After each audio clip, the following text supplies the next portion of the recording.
ఎన్ని రకాల చట్టాలున్నా కూడాను రోజు రోజుకి నేరాలైతే పెరిగిపోతున్న పరిస్థితి కనిపిస్తూ ఉంది. మరి ముఖ్యంగాను తెలిసి కూడా ఎందుకు ఇలా చేస్తున్నారు, శిక్షలు పడుతున్నాయి అన్నా కూడా భయం లేకుండా విచక్షణ రహితంగా కూడాను ఎక్కువ శాతము అత్యాచారాలకి పాల్పడుతున్న ఘటనలు కనిపిస్తూ ఉన్నాయి.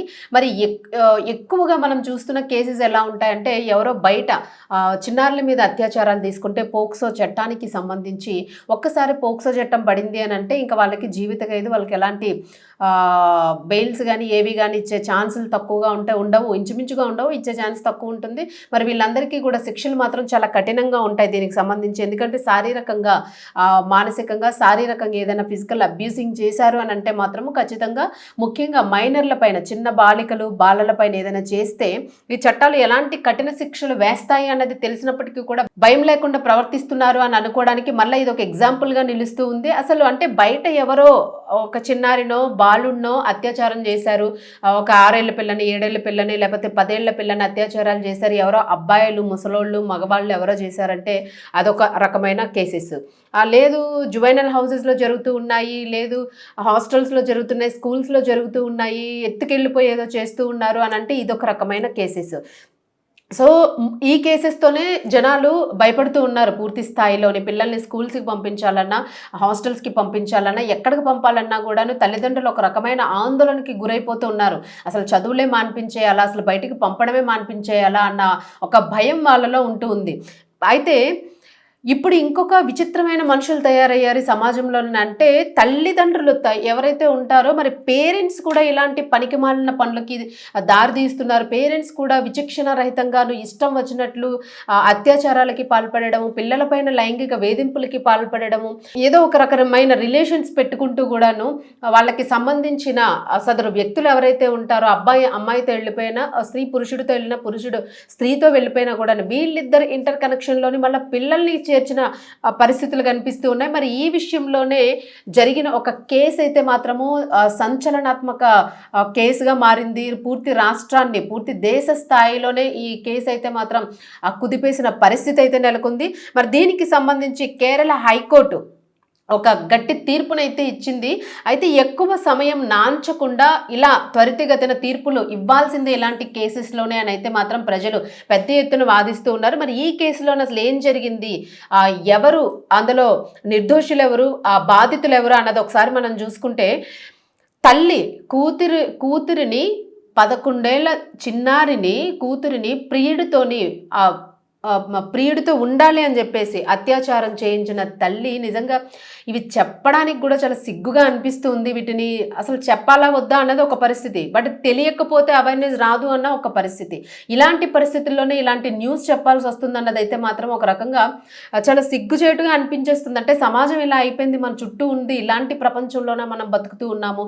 ఇలాంటి ప్రపంచంలోనే అసలు పిల్లల్ని ఎలా పెంచాలి అనే పెద్ద క్వశ్చన్ ప్రతి ఒక్కరికి కూడా మనసులో పదే పదే అదే మెదులుతున్న పరిస్థితి కనిపిస్తుంది. ఎందుకంటే ఎక్కడ చూసినా ప్రతిరోజు కూడా ఏదో ఒక నెంబర్ ఆఫ్ కేసెస్ ఇవే వింటూ ఉన్నాము. మరి ఎవరో ఏదో చేశారంటే వేరే పరిస్థితి. మరి ఎంత కసాయి తల్లి ఆవిడ మరి అర్థం కావడం లేదు, ఎంత కామవాంఛతో కొట్టుకుపోయిందో ఆ తల్లి అర్థం కావడం లేదు. మరి తాను వెళ్ళిపోతే అయిపోతుంది, ఇది ఎవరో నచ్చారు వెళ్ళిపోయింది, ఆవిడే వెళ్ళిపోతే అయిపోతుంది. మరి చిన్నారి పిల్లని ఎందుకు అనవసరంగా ఇందులో ఇరికించి, పాపని ఎందుకు అబ్యూస్ చేసి, పాపని ఎందుకు అంత టార్చర్ చేశారు అన్నదైతే మాత్రం ఈ కేసులో చాలా సీరియస్గా తీసుకుంది కేరళ కోర్టు. మరి దీనికి సంబంధించి పోక్సో కేసులో కేరళ కోర్టు షాకింగ్ తీర్పునైతే ఇచ్చింది. ప్రియుడితో కలిసి తన 11-12 ఏళ్ల ఇంచుమించుగా ఉన్న కూతురిని కొన్ని సంవత్సరాల పాటును, దాదాపు సంవత్సరంన్నర 2 సంవత్సరాలు రమారమేగాను ఆ పాప పైన పదే పదే అత్యాచారం చేయిస్తూ కళ్ళకి గంతలు కట్టుకున్న మహిళలాగా ఆవిడ ఎలా ఉండగలిగింది, అసలు ఆ తల్లి ఎలా చేయించింది, అసలు ఆవిడ తల్లేనా, అసలు తన కన్న కూతురేనా అని చెప్పేసి ఒక రకమైన ఆ కోపాన్ని వ్యక్తం చేస్తూ ఉన్నారు. నిజంగా దొరికితే ఇలాంటి వాళ్ళని ఏం చేయడానికైనా సరే సమాజం రెడీగా ఉంది అని చెప్పేసి అయితే మాత్రము సోషల్ మీడియాలో వాళ్ళు పెడుతున్న మెసేజ్లను చూస్తూ ఉన్నాము.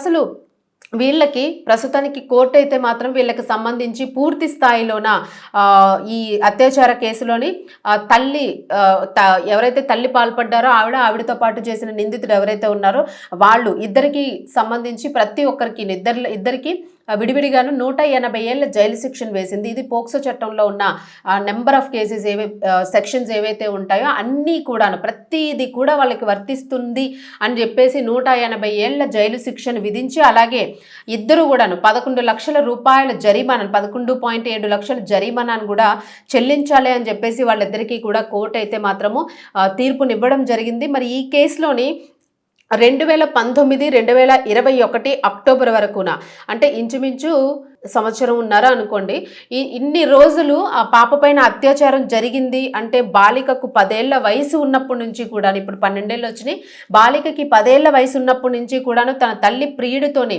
ఆ బిడ్డపైన, తన కన్న బిడ్డపైన అత్యాచారం చేయించిన దౌర్భాగ్యమైన పరిస్థితి నెలకొంది. మరి ఆ చిన్నారి ఎలా చెప్పింది, ఎలా తెలిసింది అన్న విషయానికి వెళ్తే, మరి దీనికి సంబంధించి ఈవిడేంటంటే వీళ్ళు ఎక్కడుంటారు ఏంటి అన్నది చూసుకుంటే, ఈ ఫ్యామిలీ ఉండేది కేరళలోని మంజేరిలోని ప్రత్యేక లైంగిక నేరాల నుంచి బాలల పరిరక్షణ కోర్టు సంచలన తీర్పునివ్వడం మనం చూసాం. మరి ఇది కేరళ ప్రాంతానికి సంబంధించి పాలక్కాడ్ అనే ప్రాంతంలోన ఈ ఫ్యామిలీ ఉంటూ ఉండేది. సో తల్లి, హస్బెండ్, భార్య, భర్త, పిల్లలు, అత్తమామలు, అమ్మ నాన్నలు, సంథింగ్ లైక్ వాళ్ళ ఫ్యామిలీ అయితే అక్కడ ఉంటూ ఉండేది. మరి ఫ్యామిలీలో ఉన్న నేపథ్యంలోని ఆవిడ ఎవరైతే ఇందులోని నిందితురాలుగా పేర్కొనబడిన తల్లి ఉందో ఆ దుర్మార్గురాలు, ఆవిడ ఫోన్స్ ద్వారాను, ఒక ఫోన్ ద్వారా పరిచయమైన ఫ్రెండ్ ఎవరైతే ఉంటారో మరి ఫ్రెండ్తోని, ఫోన్ ద్వారా పరిచయమైన ఒక వ్యక్తితోని తను మానసికంగా, ఫిజికల్గా అన్ని రకాలుగాను వివాహేతర సంబంధం పెట్టుకొని పలుమార్లు ఆయన్ని కలవడము, ఏదైనా ఎట్టకేలకు ఆయనతో పాటు పూర్తిగా వెళ్ళిపోయి జీవనం గడపాలి అని అనుకొని నిశ్చయించుకొని పాపను తీసుకుని వెళ్ళిపోయింది. ఇది ఇందులో ఆవిడ చేసిన అతిపెద్ద నేరము. ఆవిడ అతనితో వెళ్ళిపోతే అది వేరే విషయం, ఎవరు పట్టించుకోరు, పోతే అది వేరేగా ఉంటుంది. ఆ కేసు అంతా ఒక వేరే కోణంలో పోతుంది. బట్ చిన్నారిని ముందే ప్రీ ప్లాన్గా తీసుకుని వెళ్ళిందా, లేకపోతే తీసుకెళ్ళిన తర్వాత అటువంటి ఆలోచన వచ్చిందా అంటే, వాళ్ళు ఓన్లీ కోసమే చిన్నారిని తీసుకొని వెళ్ళిపోయి వాళ్ళిద్దరూ కూడాను ఒక పైశాచికమైన రాక్షసత్వాన్ని ఆ పాప మీద ప్రదర్శించి దానికోసమే తీసుకొని వెళ్ళిపోయారా అంటే, ఇలాంటి సైకలాజికల్ ప్రాబ్లమ్స్ ఉన్న నేరస్తులు ఇంకా ఎంతమంది ఈ సొసైటీలో తిరుగుతున్నారా అన్నదైతే మాత్రము భయంకరమైన ఆందోళన, ఆక్రోశాన్ని కూడా కలిగిస్తున్నాయి. ప్రతి ఒక్కరిలో కూడా ఈ విషయం తలుచుకుంటే నిజంగా రక్తం మరుగుతున్న పరిస్థితి. దొరికితే ఏం చేస్తారు ఇలాంటి వాళ్ళు బయట అన్న పరిస్థితి కనిపిస్తుంది. అసలు తల్లిగా ఉండి తల్లే రక్షణ అనుకుంటారు, తల్లిదండ్రులు పిల్లలు నమ్ముతారు, అమ్మ నాన్న కదా అని గుడ్డిగా నమ్ముతారు వాళ్ళు. ఎందుకంటే ప్రపంచం మీద ఎవరైనా అనవసరం, కన్నా తల్లిదండ్రులు ఇలా చేస్తారని అయితే ఎవరు ఎక్స్పెక్ట్ చేయరు. అసలు చిన్నారులకు అసలు ఉన్నారు అని అంటే, అమ్మ దగ్గర ఉన్నామని అంటే ఒక ప్రొటెక్షన్గా ఫీల్ అవుతారు. ఈవెన్ కోర్ట్స్ కూడాను ఏదైనా డైవర్స్ కేసెస్ ఏమైనా జరిగినప్పుడు కూడా తల్లికి అప్పచెప్తారు. తల్లి భద్రత బాధ్యతగా ఉంటుంది తండ్రి కన్నాను. అందులోని ఆడపిల్లల్ని తండ్రి దగ్గర ఉంచారు. కొన్ని ఇటువంటివి ఆలోచించే రక్షణ పరంగా ఏదైనా కూడాను తల్లి బాధ్యత ఎక్కువ ఉంటుంది. తల్లితో ఏదైనా వాళ్ళు షేర్ చేసుకోగలుగుతారు. అమ్మ అనేది ప్రతి మనిషి జీవితంలోనే ఒక ముఖ్య పాత్రగా వ్యవహరిస్తూ ఉంటుంది అని చెప్పేసి తల్లిని ఎక్కువగా ఇన్వాల్వ్ చేస్తూ ఉంటాయి కోర్ట్స్ కూడాను. సో అటువంటి సమయంలోనే తండ్రికి ఫైనాన్షియల్ బాధ్యత చూసుకోవాలని అప్పచెప్పి పిల్లల్ని ఉంచడం మాత్రము తల్లి దగ్గరే ఉంచుతారు. అది అమ్మాయినైనా అబ్బాయినైనా కూడా ఆల్మోస్ట్ తల్లికే అప్పచెప్తారు. అంటే ఈవెన్ కోర్టులు కూడాను, న్యాయస్థానాలు కూడాను తల్లి మాత్రమే సంరక్షించగలదు వాళ్ళని అని చెప్పేసి ఒక గుడ్డి నమ్మకం ఉంటుంది.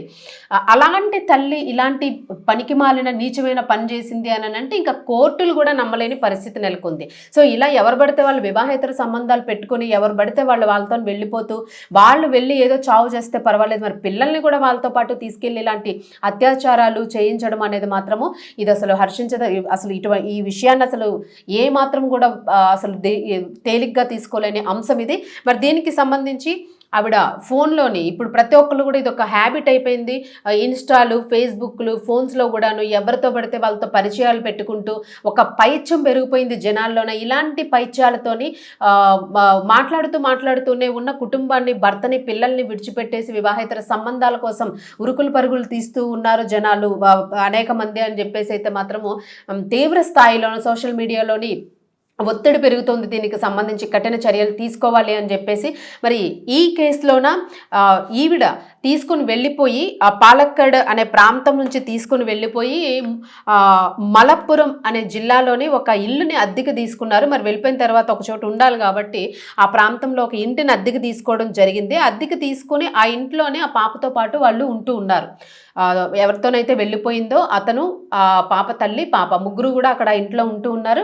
మరి పాపకి సంబంధించి ఆ చుట్టుపక్కల వాళ్ళ ఇంట్లో వాళ్ళు ఎక్కువగా బయటికి రాకపోవడము, అసలు పాపను బయటకు పంపించకపోవడం, ఎప్పుడో 1-2 సార్లు తప్ప అసలు వెళ్లకుండా ఉండడము, అలాగే ఎక్కువగా ఏదైనా అవసరం ఉంటే ఆ పురుషుడు మాత్రమే, ఆ నిందితుడు ఎవరైతే ఉన్నారో వాడు మాత్రమే బయటకు రావడము వెళ్ళడము చేస్తూ ఉండడం చుట్టుపక్కల ఉన్న వాళ్ళలో కూడా ఒక రకమైన అనుమానాన్ని, సందేహాన్ని కలిగించింది. అలాగే వీళ్ళు ఎక్కడున్నారు ఏంటి అని చెప్పేసి ఆవిడ యొక్క భర్త, మొదటి భర్త ఎవరైతే ఉన్నారో విడిచిపెట్టి వెళ్ళిపోయిన భర్త, అలాగే కుటుంబ సభ్యులు కూడాను చిన్నారి ఆవిడతో పాటు ఉంది కాబట్టి ఖచ్చితంగా ఈ కేసుని ఫైల్ చేసి చిన్నారి తనతో ఉందని చెప్పేసి ఎంక్వైరీ చేసినప్పుడు వాళ్ళు పలానా ప్రాంతంలో ఉన్నారు అని తెలుసుకుని అక్కడికి వెళ్ళి పాపను పంపించేయమని చెప్పేసి అడిగిన నేపథ్యంలో వాళ్ళ తలుపులు కూడా తీయకుండా వాళ్ళని విచక్షణ రహితంగా వాళ్ళతో ప్రవర్తించిన తీరు కూడా కనిపించింది అని చెప్పేసి అయితే మాత్రం ఈ కేసులో కొంచెం తెలుస్తూ ఉంది కొంత పోలీసులు ఇచ్చిన సమాచారం మేరకు. మరి ఈ నేపథ్యంలోని వాళ్ళు చుట్టుపక్కల కూడా ఎంక్వైరీ చేసుకున్నారు. ఎంక్వైరీ చేసి మళ్ళీ వెళ్ళి వీళ్ళు పాపను పంపించకపోవడంతో వీళ్ళు వెళ్ళి మళ్ళీ కంప్లైంట్ అయితే ఫైల్ చేయడం జరిగింది. అప్పటికే ఆ పాప మీద అన్నేళ్ల పాటు అత్యాచారం జరుగుతూనే ఉంది.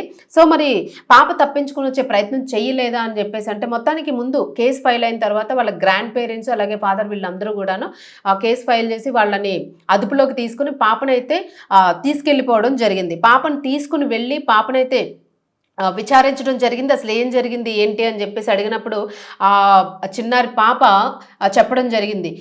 ఇట్లాగా రోజు కూడాను మా మదర్, అమ్మే నన్ను ఇలా ఆయనతో ఇలా చేయమని చెప్పేది, రోజు ఇదే చేస్తూ ఉండేవాళ్ళు నాతోని, అసభ్యంగా నా మీద అనేక సార్లు ఇన్నేళ్లలో ప్రతిరోజు కూడాను అత్యాచారానికి పాల్పడ్డారు. కొట్టడము, హింసించడము, మద్యం తాగించడము, మత్తు పదార్థాలు ఇవ్వడము, ఇలా ప్రతి ఒక్కటి వాళ్ళు చెయ్యకూడని వికృతమైన చర్యలన్నీ కూడా ఆ పాప పైన చేశారు. ఇది పూర్తిగా అంటే పాప వాంగ్మూలం ప్రకారము అధికారులు అలాగే న్యాయస్థానం కూడాను రికార్డు చేసుకున్న పరిస్థితి వీటన్నింటినీ కూడాను.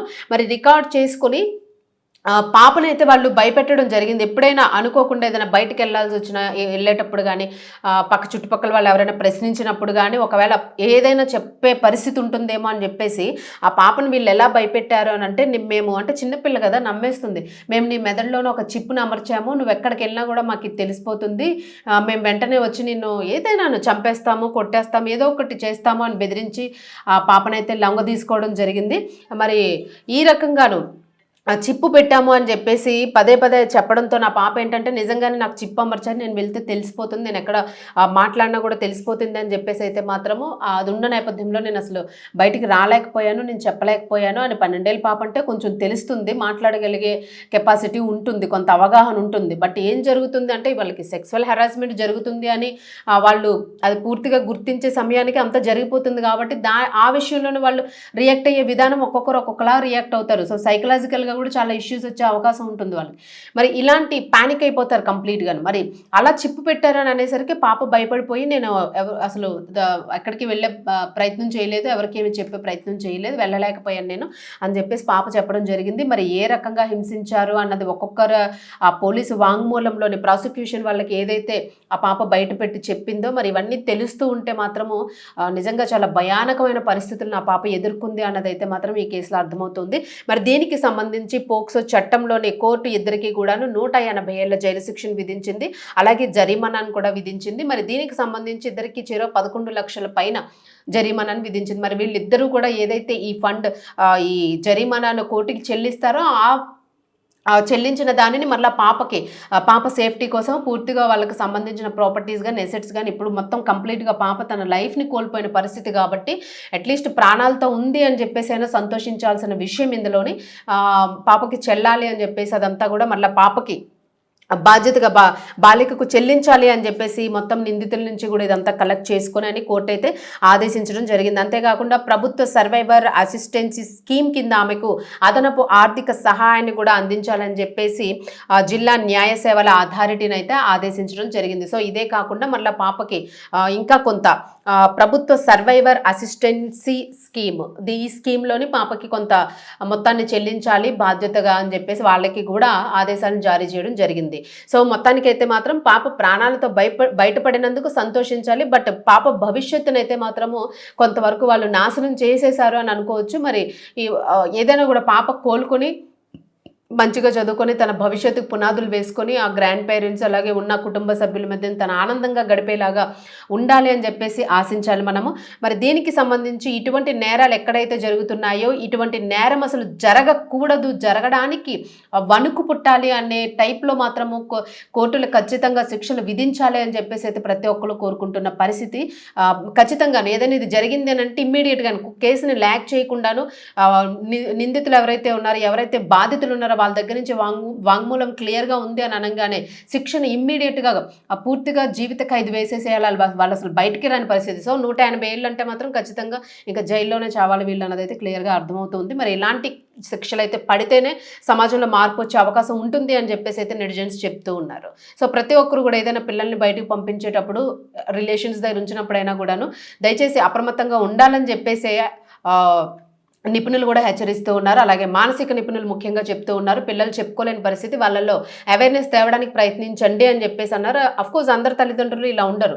కొంతమంది ఇలాంటి పైశాచికమైన వికృతమైన చేష్టలు చేసే వాళ్ళు ఉంటారు. ఎవరైతే ఈ రిలేషన్స్ వివాహేతర సంబంధాలు పెట్టుకుంటూ ఉంటారో సో వాళ్ళు మీకు మీరుగా వెళ్ళిపోతే వెళ్ళిపోండి తప్ప దయచేసి పిల్లల్ని ఈ దీనిలోకి లాగొద్దు అని చెప్పేసి అయితే మాత్రం రిక్వెస్ట్ చేస్తున్న పరిస్థితి కూడా కనిపిస్తూ ఉంది. సో ఏదైనాను ఇటువంటి వాటికి కఠినమైన చర్యలు ఉండాలని ఆశిస్తున్నాను.